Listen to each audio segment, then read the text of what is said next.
Hi viewers, welcome to the Pari Ruchi channel. ಇವತ್ತು 2 ರೆಸಿಪಿನ ತೋರಿಸ್ಕೊಡ್ತಾ ಇದ್ದೀನಿ. ಏನಂತಂದರೆ ಮೊದಲನೇದಾಗಿ ಟೊಮೆಟೊ ಸಾಸ್, ಹಾಗೆ ನೆಕ್ಸ್ಟು ಶುಂಠಿ ಬೆಳ್ಳುಳ್ಳಿ ಪೇಸ್ಟ್. ಫಸ್ಟು ಟೊಮೆಟೊ ಸಾಸ್ ಹೇಗೆ ಮಾಡೋದಂತ ನೋಡೋಣ ಬನ್ನಿ. 2 kgಯಷ್ಟು ಟೊಮೆಟೊ ಹಣ್ಣನ್ನು ತೊಗೊಂಡಿದ್ದೀನಿ, ಚೆನ್ನಾಗಿ ಹಣ್ಣಾಗಿರೋದನ್ನು. ಅದನ್ನೆಲ್ಲ ತೊಳೆದ್ಬಿಟ್ಟು ಸಣ್ಣದಾಗಿ ಹೆಚ್ಕೊಂಡು ಒಂದು ಕುಕ್ಕರ್ನಲ್ಲಿ ಎಲ್ಲದನ್ನು ಕೂಡ ಹಾಕ್ಕೊಬೇಕಾಗುತ್ತೆ, ಎಲ್ಲ ಟೊಮೆಟೊನ ಹಾಕಿದ್ದಾದಮೇಲೆ ಅದಕ್ಕೆ 1 ಗಡ್ಡೆಯಷ್ಟು ಈರುಳ್ಳಿ ನೋಡಿ ಹೀಗೆ ಉದ್ದುದಕ್ಕೆ ಹೆಚ್ಚಿ ಹಾಕ್ಕೊಂಡಿದ್ದೀನಿ. ನಂತರ ಅದಕ್ಕೆ 1 ಗಡ್ಡೆಯಷ್ಟು ಬೆಳ್ಳುಳ್ಳಿ ಸಿಪ್ಪೆನ ತೆಗೆದುಬಿಟ್ಟು ಹಾಕ್ಕೊಂಡಿದ್ದೀನಿ. ನಂತರ ಒಂದು 6 ಮೆಣಸಿನ್ಕಾಯಿ ಖಾರಕ್ಕೋಸ್ಕರ. ನಿಮಗೆ ಇನ್ನು ಜಾಸ್ತಿ ಬೇಕಂದರೆ ನೋಡಿ ಹಾಕ್ಕೊಳ್ಳಿ. ಎಲ್ಲದನ್ನು ಹಾಕಿ ನೀರನ್ನು ಹಾಕಬಾರ್ದು, ಟೊಮೆಟೊನಲ್ಲೇ ಇರೋ ನೀರು ಬಿಟ್ಕೊಂಡು ಅದು ಬೇಯ್ಕೊಳ್ಳುತ್ತೆ. 1-2 ವಿಷಲ್ ಬರ್ಸಿದ್ರೆ ನೋಡಿ ಹೀಗಾಗಿರುತ್ತೆ, ಚೆನ್ನಾಗಿ ಬೆಂದಿರುತ್ತೆ. ನೋಡಿ ನೀರೇನೇ ಹಾಕಿಲ್ಲ, ಎಷ್ಟೊಂದು ನೀರು ಬಿಟ್ಕೊಂಡಿದೆ ಟೊಮೆಟೊದು. ನಂತರ ಅದು ಕೂಲ್ ಆಗಿದ್ದಾದಮೇಲೆ ಒಂದು ಜಾರನ್ನು ತೊಗೊಂಬಿಟ್ಟು ಅದಕ್ಕೆ ಇದನ್ನೆಲ್ಲ ಇನ್ನು ಬೇಯಿಸಿರೋದನ್ನೆಲ್ಲ ಹಾಕ್ಕೊಂಬಿಟ್ಟು ರುಬ್ಕೋಬೇಕಾಗುತ್ತೆ. ರುಬ್ಕೊಂಡಿದ್ದಾದಮೇಲೆ ಅದನ್ನ ಜರಡೆನ ಹಿಡ್ಕೋಬೇಕಾಗುತ್ತೆ. ಅದು ಏನು ಟೊಮೆಟೊ ಸಿಪ್ಪೆ ಹಾಗೆ ಬೀಜ ಏನೇನಿರುತ್ತೆ ಅದನ್ನೆಲ್ಲ ಶೋಧಿಸ್ಕೊಬೇಕು. ಅದೆಲ್ಲ ಇದ್ದರೆ ಟೊಮೆಟೊ ಸಾಸ್ ಬೇಗ ಹಾಳಾಗಿಬಿಡುತ್ತೆ. ಅದಕ್ಕೋಸ್ಕರ ಅದನ್ನೆಲ್ಲ ನೀಟಾಗಿ ಶೋಧಿಸ್ಕೋಬೇಕಾಗುತ್ತೆ. ಹೀಗೆ ಮಾಡಿಬಿಟ್ಟು ಒಂದು ಸ್ಪೂನ್ ಹೆಲ್ಪಿಂದ ಈ ಥರ ಮಾಡಿ ಅದನ್ನೆಲ್ಲ ಶೋಧಿಸ್ಕೊಬೇಕು. ನೋಡಿ ಎಷ್ಟೊಂದು ವೇಸ್ಟ್ ಬಂದಿದೆ ಅಂತ, ಅದನ್ನೆಲ್ಲ ತೆಗೆದಾಕ್ಬಿಡ್ಬೇಕು. ನಂತರ ಅದನ್ನು ಸೋಸ್ಕೊಂಡಿದ್ದಾದಮೇಲೆ ಅದನ್ನ ಒಲೆ ಮೇಲೆ ಇಟ್ಕೊಂಡು ಅದಕ್ಕೆ 1 ಬೌಲ್ನಷ್ಟು ಸಕ್ಕರೆನ ಹಾಕ್ಕೊಬೇಕಾಗುತ್ತೆ. ಆಮೇಲೆ ಉಪ್ಪನ್ನು ಹಾಕ್ಕೋಬೇಕಾಗುತ್ತೆ ರುಚಿಗೆ ತಕ್ಕಷ್ಟು.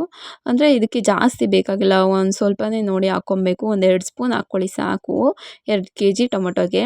ಅದಾಗಿದ್ದಾದಮೇಲೆ ಅದಕ್ಕೆ ಸ್ಪೈಸಸ್ನ ಹಾಕ್ಕೊಬೇಕಾಗುತ್ತೆ. ನಂತರ ಅದಕ್ಕೆ ವಿನೆಗರ್ನ ಹಾಕಿದ್ದಾದಮೇಲೆ ಅದನ್ನೆಲ್ಲ ಚೆನ್ನಾಗಿ ಮಿಕ್ಸ್ ಮಾಡ್ಕೊಬೇಕು. ವಿನೆಗರ್ ಯಾಕೆ ಹಾಕೋದು ಅಂತಂದರೆ ಅದು ಟೊಮೆಟೊ ಸಾಸ್ ಬೇಗ ಹಾಳಾಗಬಾರ್ದು ಅಂತ ವಿನೆಗರ್ನ ಯೂಸ್ ಮಾಡೋದು. ಆಮೇಲೆ ಅದನ್ನು ಚೆನ್ನಾಗಿ ಕುದಿಸ್ಕೊಬೇಕು, ಅರ್ಧ ಮುಕ್ಕಾಲು ಗಂಟೆ ಹಿಡಿಯುತ್ತೆ ಅದು ಚೆನ್ನಾಗಿ ಆಗಬೇಕು ಅಂತಂದರೆ. ಆಮೇಲೆ ಸ್ಪೈಸಸ್ ಏನು ಹಾಕಿರ್ತೀವಲ್ಲ ಅದನ್ನು ಕೊನೆಯಲ್ಲಿ ತಕ್ಕೊಂಬಿಡಬೇಕಾಗುತ್ತೆ. ಟೊಮೆಟೊ ಸಾಸಲ್ಲಿ ಹಾಗೆ ಬಿಡಬಾರ್ದು.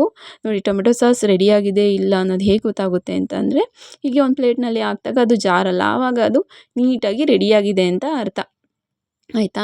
ಹೀಗೆ ಟೊಮೆಟೊ ಸಾಸ್ ರೆಡಿ ಇರುತ್ತೆ. ಅದನ್ನು ಏನಾದರೂ ಬೋಂಡ ಅಥವಾ ಈ ಥರ ಏನಾದರೂ ಮಾಡಿದಾಗ ನೆಂಚ್ಕೊಂಡು ತಿನ್ನೋಕ್ಕೆ ತುಂಬ ಚೆನ್ನಾಗಿರುತ್ತೆ ಚಾಟ್ಸ್ಗಳಿಗೆ. ನೆಕ್ಸ್ಟ್ ರೆಸಿಪಿ ಇದು ಜಿಂಜರ್ ಗಾರ್ಲಿಕ್ ಪೇಸ್ಟನ್ನು ಹೇಗೆ ಮಾಡೋದಂತ ನೋಡೋಣ ಬನ್ನಿ. ನೋಡಿ ಜಿಂಜರ್ನ ಆ ಥರ ಮೇಲೆಲ್ಲ ಸಿಪ್ಪೆನ ತೆಗೆದು ಇಟ್ಕೊಬೇಕಾಗುತ್ತೆ. ನಂತರ ನೋಡಿ ಬೆಳ್ಳುಳ್ಳಿನ 1 ಬೌಲ್ನಷ್ಟು ತೊಗೊಂಡಿದ್ದೀನಿ, ಅದನ್ನೆಲ್ಲ ಸಿಪ್ಪೆನ ತೆಗೆದು ಇಟ್ಕೋಬೇಕು. ಇದನ್ನ ಶುಂಠಿನ ಏನಂತಂದರೆ ಹಾಗೆ ಹಾಕ್ಕೋಬಾರ್ದು, ಹಾಗೆ ಹಾಕ್ಕೊಂಡ್ರೆ ಅದು ನೀಟಾಗಿ ಪೇಸ್ಟ್ ಆಗೋಲ್ಲ, ಹಾಗಾಗಿ ಚೆಚ್ಬಿಟ್ಟು ಹಾಕ್ಕೋಬೇಕಾಗುತ್ತೆ. ಮೊದಲನೇದಾಗಿ 1 ಬೌಲ್ನಷ್ಟು ಬೆಳ್ಳುಳ್ಳಿನ ಹಾಕ್ಕೊಬೇಕು ಮಿಕ್ಸಿ ಜಾರ್ನಲ್ಲಿ. ನಂತರ ಹೆಚ್ಚಿದಂತಹ ಶುಂಠಿ, ಅದಾಗಿದ್ದಾದಮೇಲೆ ಅದಕ್ಕೆ ಉಪ್ಪನ್ನು ಹಾಕ್ಕೊಬೇಕು. ನಂತರ ಉಪ್ಪನ್ನು ಹಾಕ್ಕೊಂಡಿದ್ದಾದಮೇಲೆ ಅದಕ್ಕೆ 1 ಸ್ಪೂನ್ ಎಣ್ಣೆನ ಹಾಕ್ಕೋಬೇಕಾಗುತ್ತೆ. ನೋಡಿ 1 ಸ್ಪೂನಷ್ಟು ಎಣ್ಣೆನ ಹಾಕ್ಕೋಬೇಕು. ಎಣ್ಣೆನ ಹಾಕ್ಕೊಂಡಿದ್ದಾದಮೇಲೆ ಅದಕ್ಕೆ ವಿನೆಗರ್ನ ಹಾಕ್ಕೊಬೇಕಾಗುತ್ತೆ. ಒಂದು ಅರ್ಧ ಕಪ್ನಷ್ಟು ವಿನೆಗರ್ನ ಹಾಕ್ಕೊಳ್ಳಿ. ನಂತರ ಅದಕ್ಕೆ ಒಂದು ಅರ್ಧ ಸ್ಪೂನಷ್ಟು ಅರಿಶಿನ ಹಾಕ್ಕೊಬೇಕು. ಅರಿಶಿನ ಹಾಕ್ಬಿಟ್ಟು ಅದನ್ನ ರುಬ್ಕೋಬೇಕಾಗುತ್ತೆ. ಅರಿಶಿನ ಹಾಗೆ ವಿನೆಗರ್ ಮತ್ತು ಇನ್ನೇನು ಹಾಕ್ತೀವಲ್ಲ ಉಪ್ಪು, ಅದನ್ನೆಲ್ಲ ಹಾಕೋದು ಯಾಕೆ ಅಂತಂದರೆ ಬೇಗ ಕೆಡಬಾರ್ದು ಅಂತ. ಜಿಂಜರ್ ಗಾರ್ಲಿಕ್ ಪೇಸ್ಟು ಜಾಸ್ತಿ ದಿನ ಬಾಳಿಕೆ ಬರಲಿ ಅಂತ ಹಾಕೋದು. ಓಕೆ, ಈ ಒಂದು ವಿಡಿಯೋ ನಿಮಗೆ ಇಷ್ಟ ಆಗಿದ್ರೆ ಪ್ಲೀಸ್ ಲೈಕ್ ಮಾಡಿ, ಹಾಗೆ ಸಬ್ಸ್ಕ್ರೈಬ್ ಮಾಡಿ. Thank you.